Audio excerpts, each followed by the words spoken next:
நான் ஒரு குடிமகன். எனக்கு அப்பா யாருன்னா மோடி. என்னை அவர்தான் காப்பாற்ற. ஒரு நொடியும் நீ ஒழிச்சு கையெடுத்து சொல்லும் போதெல்லாம் எனக்குள்ள ஒரு பெரிய வேதனை என்ன வந்ததுன்னா, இன்னைக்கு உலக நாடுகளே வியந்து பார்க்கக்கூடிய அமெரிக்கா, பொருளாதாரத்தை தீர்மானிக்கிற அமெரிக்காவே வியந்து பார்க்கிற ஒரே பிரதமர் மோடி தானே. என்ன அறிவு இல்ல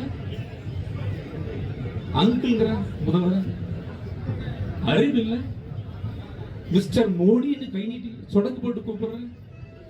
இதுதான் அரசியல் நாகரிகமா? நீ இப்படி இருந்தா இந்த பிள்ளைகள் எப்படி இருப்பாங்க? உன்னை நம்பி வந்திருக்கிறவங்களே கண்ணுங்களா, எத்தனை லட்சம் பிள்ளைகள். இன்னைக்கு அரசியல் யாருக்கு வாக்கு போறோம்? யாருக்கு வாக்கு போடுறீங்க? கவர்ச்சிக்காக வாக்கு போடுறீங்களா? கள்ளச்சாரம் விற்கிறவனுக்கும் கோட்டருக்கும் டெண்டருக்கும். தயவு செய்து என்னுடைய அன்பு மக்களே, இது ஒரு விநாயகர் சதுர்த்தி விழா தான். ஆனால் இந்துக்கள் ஒன்று கூடுவதற்கும் இறையாண்மையை பாதுகாக்குவதற்கும் கலாச்சாரத்தை பேணி காக்குவதற்குமான ஒரு கூட்டம். நீங்க